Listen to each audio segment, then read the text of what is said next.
Hi, guys. Hey. It's two English teachers stuck in a house. We are still reading Romeo and Juliet, and we are on Act 4, starting with Scene 2, and we'll be doing Scenes 2 and 3 today. We generally skip the very first part of Scene 2 because it's just them getting ready for the wedding. We know that in Act 4, Scene 1, the friar has just delivered his plan to Juliet, which is that she will take a potion that will make her look dead, even though she's not. And she's going to fake her own death so that she can run away with Romeo and live happily ever after. So we are going to actually start on line 16. Sure, 16. How now, my headstrong, where have you been gadding? Where I have learnt me to repent the sin of disobedient opposition to you and your behests, and am enjoined by holy Lawrence to fall prostrate here to beg your pardon. Pardon, I beseech you, henceforward I am ever ruled by you. Send for the county. Go tell him of this. I'll have this knot knit up tomorrow morning. I met the youthful lord at Lawrence's cell and gave him what becomed love I might, not stepping o'er the bounds of modesty. Why, I'm glad on it. This is well. Stand up.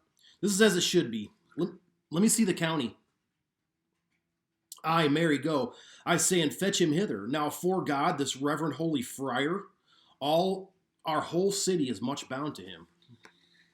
Nurse, will you go with me into my closet to help me sort such needful ornaments as you think fit to furnish me tomorrow? No, not till Thursday. There is time enough. Go, nurse, go with her. We'll to church tomorrow. And Lady Capulet jumps in and she says, We shall be short in our provision. 'Tis now near night. Tush, I will stir about, and all things shall be well, I warrant thee, wife. Go thou to Juliet, help to deck up her. I'll not to bed tonight. Let me alone. I'll play the housewife for this once. What, ho, they're all forth? Well, I will walk myself to County Pairs to prepare up him against tomorrow. My heart is wondrous light since this same wayward girl is so reclaimed. So the big deal about this scene is Lord Capulet decides he's going to, knowing that women are fickle, he's going to go ahead and move the wedding back up to Wednesday, and this will screw up all the plans. Because the major conflict here, or problem here, is what? Romeo will not have time to get a letter from Friar Lawrence about what's happened. Right. So, again, things are not what they seem, even on the front of the truth coming out in terms of when they're going to get married. So everything's being rushed, which seems to be kind of a theme in this play.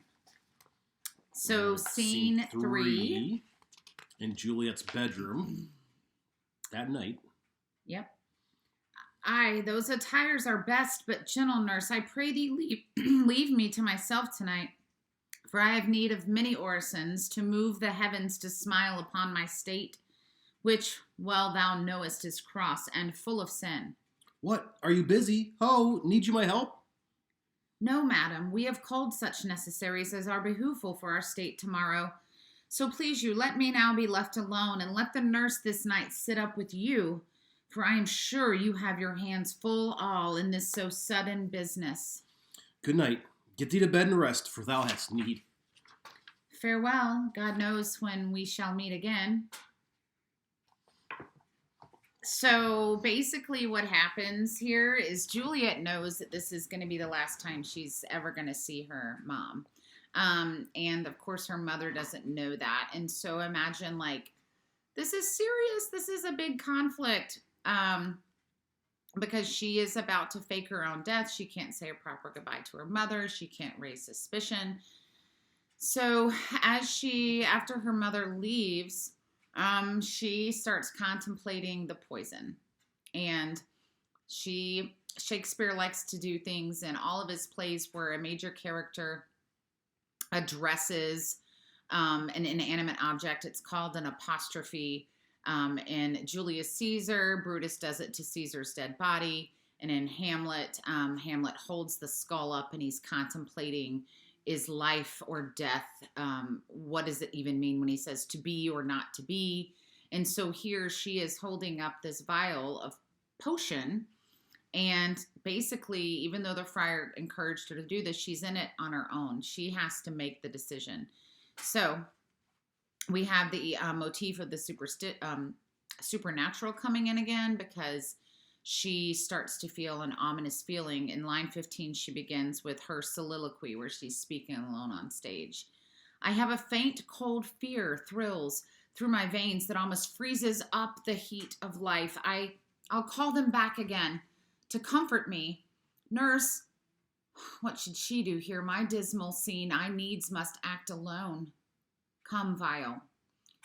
What if this mixture do not work at all? Shall I be married then tomorrow morning? No, no, this shall forbid it. Lie thou there. And she takes a dagger and decides that if she wakes up in the morning, she will just end her life because she can see no other way out of this predicament that she's in. What if it be a poison which the friar subtly hath ministered to have me dead, lest in this marriage he should be dishonored because he married me before to Romeo? I fear it is, and yet methinks it should not, for he hath still been tried a holy man. How if when I am laid in the tomb, I wake before the time that Romeo come to redeem me? There's a fearful point. Shall I not then be stifled in the vault, to whose foul mouth no wholesome air breathes in, and there die strangled ere my Romeo comes? Or if I live, it is not very like the horrible conceit of death and night, together with the terror of the places in a vault, an ancient receptacle, where for this many 100 years the bones of my buried ancestors are packed, where bloody Tybalt, yet but green in earth, lies festering in his shroud, where, as they say, at some hours in the night spirits resort. Alack, alack, it is not like that I, so early waking. What with loathsome smells and shrieks like mandrakes torn out of the earth, that living mortals, hearing them, run mad. Oh, if I wake, shall I not be distraught, environed with all these hideous fears, and madly play with my forefathers' joints and pluck the mangled Tybalt from his shroud, and in this rage with some great kinsman's bones, as with a club, dash out my desperate brains? Oh, look, methinks I see my cousin's ghost seeking out Romeo that did spit his body upon a rapier's point. Stay, Tybalt, stay! Romeo, Romeo, here's drink. I drink to thee. So in this long soliloquy, again, we have discussed that soliloquies are necessary because we don't have a narrator in a play.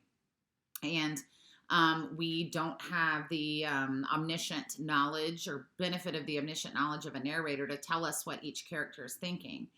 And in this case, Juliet is thinking of all the things that could possibly go wrong with this potion. She asks, first of all, what if the friar's really tricking me and he's poisoning me because he knows that he's done wrong and he needs to get out of this?